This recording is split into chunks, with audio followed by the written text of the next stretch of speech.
এবং এবং বাংলাদেশের অর্থনীতির কি অবস্থা আজকে দেখেন। দেবপ্রিয় ভট্টাচার্যের যে রিপোর্ট, $16 বিলিয়ন প্রতি বছর তারা বাংলাদেশ থেকে পাচার করেছে। অর্থাৎ বুঝতে পারেন গত 15.5 বছরে কয় লক্ষ কোটি টাকা বাংলাদেশ থেকে পাচার করেছে এই চোরের দল। অর্থাৎ যারা গণতন্ত্র উন্নয়নের বুলি আউড়িয়েছে, বাংলাদেশকে উন্নয়নের রোল মডেল বানানোর কথা গল্প শুনিয়েছে, তারা আজকে কোন অবস্থায়। এবং বাংলাদেশ ব্যাংকের গভর্নর বলেছিল উনি আর টাকা ছাপাবেন না।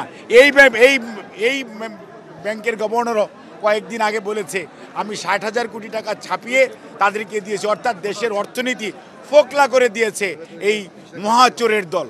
কাজেই মনে রাখতে হবে তারা দেশের গণতন্ত্র ধ্বংস করেছে, সেটিই শুধু নয়, বাংলাদেশের অর্থনীতিকে পঙ্গু করে দিয়েছে। বাংলাদেশের প্রত্যেকটি প্রতিষ্ঠান, আইন শৃঙ্খলা বলেন, আইন আদালত বলেন, কি অবস্থায় গিয়েছিল। একটা সাপ্লিমেন্টারি চার্জশিটের মাধ্যমে আমাদের দলের ভারপ্রাপ্ত চেয়ারম্যান জনাব তারেক রহমানকে 21শে আগস্ট গ্রেনেড হামলা মিথ্যা মামলায় জড়িয়ে তারা কি সাজা দিয়েছিল। আজকে কিছুক্ষণ আগে রায় বেরিয়েছে, হাইকোর্ট সেই সমস্ত রায় খারিজ করে দিয়েছে। অর্থাৎ আইন যখন তার নিজস্ব গতিতে চলে তখন সত্যিকার অর্থে মানুষ আইনের সেবা পায় এবং আদালতে আশ্রয় পায়। আর আইন যখন তার কোনো একটি নির্ধারিত টার্গেট নিয়ে চলতে থাকে, যেমনটি চালিয়েছে বিগত পলায়নকৃত স্বৈরাচার, সেই জন্যই তারা আমাদের অনেক নেতাকে, কাউকে ডেথ সেন্টেন্স দিয়েছিল, আমাদের নেতাকে যাবজ্জীবন কারাদণ্ড এবং বিভিন্ন মানুষকে বিভিন্ন কারাদণ্ড দিয়েছিল। অর্থাৎ তারা সত্যিকার অর্থে কে দোষী সেটা ধরার চিন্তা করে নাই, তারা চিন্তা করেছে রাজনৈতিকভাবে কাকে প্রতিপক্ষ বানিয়ে কাকে ক্ষতিগ্রস্ত করা যাবে, কাকে শাস্তি দেওয়া যাবে। সেজন্যই কিন্তু এই 21শে আগস্টের মতো আনফর্চুনেট ঘটনা আমরাও চাই না। কিন্তু কথা হচ্ছে এই সঠিক যারা দোষী তাদের বিচার হওয়া উচিত ছিল, কিন্তু তারা সাপ্লিমেন্টারি চার্জশিট কাহারের মাধ্যমে দিয়ে তারা চেয়েছে বিএনপিকে ধ্বংস করতে। তারা গণতন্ত্রের কথা বলেছে, গণতন্ত্রের টুটি চেপে ধরেছে। তারা মানবাধিকারের কথা বলেছে, মানবাধিকারের চরমতম লঙ্ঘন হয়েছে বিগত 15.5 বছরে।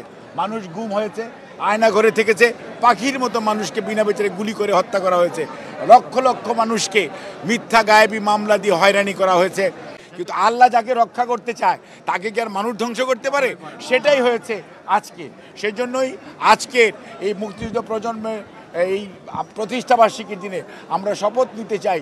আমার মনে হয় মুক্তিযুদ্ধ প্রজন্মের যে সমস্ত ছেলে মেয়েরা আজকে জীবিত আছে এবং যারা এখানে উপস্থিত আছে, আমাদের যে কোনো মূল্যে বাংলাদেশের গণতন্ত্র রক্ষা, বাংলাদেশ আইনের শাসন রক্ষা, বাংলাদেশের মানুষকে তার অধিকার ফেরত দেওয়ার যে আন্দোলন দেশে আমাদের নেতা জনাব তারেক রহমানের নেতৃত্বে আজকে বাংলাদেশে চলমান, সেই সংগ্রামকে সামনের দিকে এগিয়ে নিয়ে যেতে পারলে এবং জনগণের অধিকার জনগণকে ফেরত দিতে পারলে, মানবাধিকার প্রতিষ্ঠিত করতে পারলে, মানুষকে অর্থনৈতিকভাবে মুক্তি দিতে পারলে, তাহলেই তা মুক্তিযোদ্ধাদের যে স্বপ্ন সেটি বাস্তবায়িত হবে। তাহলেই মনে হয় আজকের যে প্রজন্ম যে দায়িত্ব, আজকে মুক্তিযোদ্ধারা নাই, তাদের যে প্রজন্ম রয়েছে পরবর্তী জেনারেশন, অর্থাৎ আজকে ইশরাক বা শ্যামা উপাধ্যায়, তাদের এখন দায়িত্ব হচ্ছে তাদের পূর্বপুরুষরা যেটা করতে পারে নাই সে মহান মুক্তিযোদ্ধারা, সেটি এখন সম্পন্ন করা, দেশের মানুষকে মুক্তিযুদ্ধের আসল চেতনায় ফিরত নিয়ে আসা। জাতীয়তাবাদী মুক্তিযোদ্ধা প্রজন্ম দলের বয়স 28 বছর। আজকে আমরা লক্ষ্য করলাম যে বাংলাদেশে আইনের শাসন বলেন আর সত্যিকার অর্থে মানবাধিকার বলেন, গণতন্ত্র বলেন, প্রতিটি জিনিসই যে কারণে মুক্তিযোদ্ধারা 1971 সনে অস্ত্র হাতে রণাঙ্গনে যুদ্ধ করেছিলেন, সেই কারণ কিন্তু সত্যিকার অর্থে মুক্তিযোদ্ধারা অনেকেই দেখে যেতে পারেননি এবং বিগত 15.5 বছরে পতিত এবং পলায়নকৃত স্বৈরাচার মুক্তিযুদ্ধের সকল চেতনাকে ভুলুণ্ঠিত করেছে।